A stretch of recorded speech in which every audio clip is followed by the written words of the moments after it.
Merhaba arkadaşlar. Bugün size bir podcast, bir kitap ve bir dizi önereceğim. İlk önce podcast'le başlayalım. Bu aralar çok beğenerek dinlediğim bir podcast kanalını önereceğim. İsmi Özgür Mumcu ve Eray Özer ile Yeni Haller. Sanırım ayda 2 bölüm yayınlıyorlar ama keşke daha fazla yayınlasalar. Her bölümde ayrı bir konuyu ele alıyorlar ve konunun bütün yönlerini konuşuyorlar. Mesela bir bölümde konu diyelim cancel culture oluyor. Bir bölümde erteleme hastalığı, bir bölümde bağ bozumu. Yani tamamen gündeme göre ya da birbirleriyle alakasız konuları işliyorlar. Aslında podcastlerde genel olarak zaten her bölümde ya ayrı bir konu olur ya da ayrı bir konuk olur. Benim Yeni Hallerde sevdiğim şey birincisi Özgür Mumcu ve Eray Özer'in konuya çok iyi hazırlanmaları.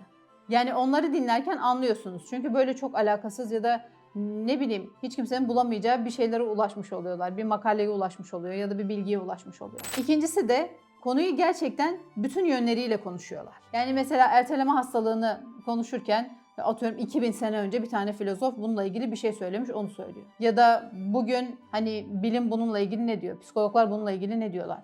Bütün bunların hepsini anlatıyorlar, araştırmışlar. Ya da mesela cancel culture'ı işlerken yani konuyu tek bir bakış açısıyla değil, aslında buna karşı olanlar ya da bunu destekleyenler ne diyor? Buna karşı olanlar ne diyor? Bunun ne gibi toplumsal bir etkileri olabilir? Falan filan. Yani konuyu demek istediğim konuyu bütün yönleriyle ele alıyorlar. Ve podcast'i dinledikten sonra bu işledikleri konuyla ilgili gerçekten kafanızda güzel bir bilgi bırakıyor. Şimdi gelelim dizi önerisine.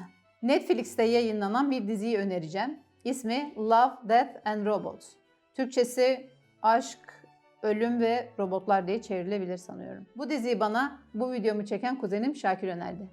Ben onun film ve dizi önerilerine çok değer veriyorum çünkü bu konuda gerçekten çok uzman. Hatta film ve dizilerle ilgili bir YouTube kanalı var, Film Otomat diye. Onu da takip etmenizi şiddetle tavsiye ederim. Bu Love, Death and Robots dizisi 2019 yılında sanırım ilk sezonu yayınlanmış. Geçen sene 2021 yılında da ikinci sezonu geldi. Bir animasyon dizisi ama özelliği şu ki her bölüm ayrı bir animasyon tekniğiyle çekilmiş. Ve yapımın gerçekten çok güçlü olduğunu izlerken anlayabiliyorsunuz. Bu diziyi biraz Black Mirror'a benzetiyorlar. Çünkü bir bilim kurgu dizisi. Yani gelecekte robotlar hayatımıza girdiğinde ya da atıyorum gezegenler arası yaşam mümkün olduğunda nasıl şeyler olabilir? Bunu anlatıyor. Her bölümde ayrı bir konu var. Yani dolayısıyla istediğiniz bölümden ya da istediğiniz sezondan İzlemeye başlayabilirsiniz çünkü bölümler birbirleriyle tamamen alakasız. Bu dizide sevdiğim şey bölümlerin çok kısa olması. En uzun bölüm 18 dakika sanırım, en kısası da 7-8 dakika.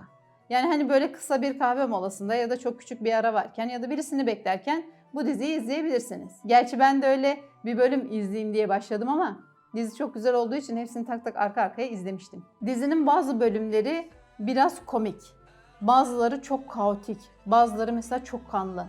Ama hepsi çok felsefik. Yani bölümü bitirdikten sonra oturup böyle biraz düşünmeniz gerekiyor. Ben birinci sezonu ikinci sezondan daha çok beğendim doğrusu. Birinci sezonda 18 bölüm var, ikinci sezonda 8 bölüm var galiba.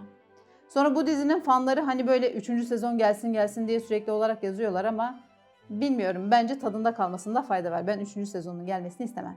Benim favori bölümüm 3. sezondaki nüfus kontrol ekibi. Gerçekten o bölümü izledikten sonra böyle herhalde bir 15-20 dakika falan kendime gelememiştim. Bu diziyi daha önce izlediyseniz ya da biliyorsanız yorumlarınızı benimle paylaşın. Bilmeyenler mutlaka ve mutlaka izlesin. Şimdi gelelim kitap önerisine. Bu akıl dışı ama öngörülebilir kitabını gördüm. Gerçekten herkese tavsiye ediyorum. 2008 yılında yayınlanmış bir kitap. Ama ben sanırım 5-6 sene önce okudum. Şimdi normalde ben bir kitabı okuduktan sonra ya birisine hediye ediyorum ya da kütüphaneye bağışlıyorum. Yani evde böyle kocaman bir kütüphanem falan yok. Ama bunun gibi böyle birkaç tane çok sevdiğim kitap var. Ara ara böyle pasajlarını falan okuduğum kitap var. Onları sadece tutuyorum evde. Bu kitap bir davranış ekonomisi kitabı.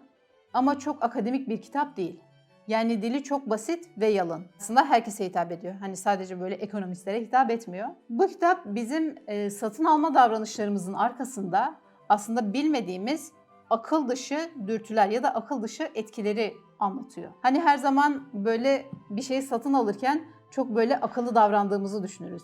Deriz ki ben bütün mağazaları dolaşıyorum falan. Yani gerçi çok mağaza dolaşma kalmadı da artık.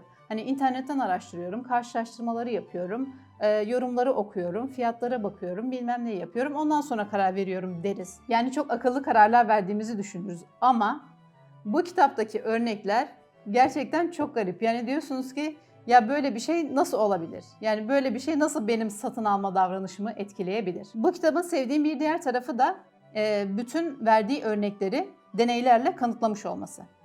Zaten kitabın yazarı üniversitede profesör.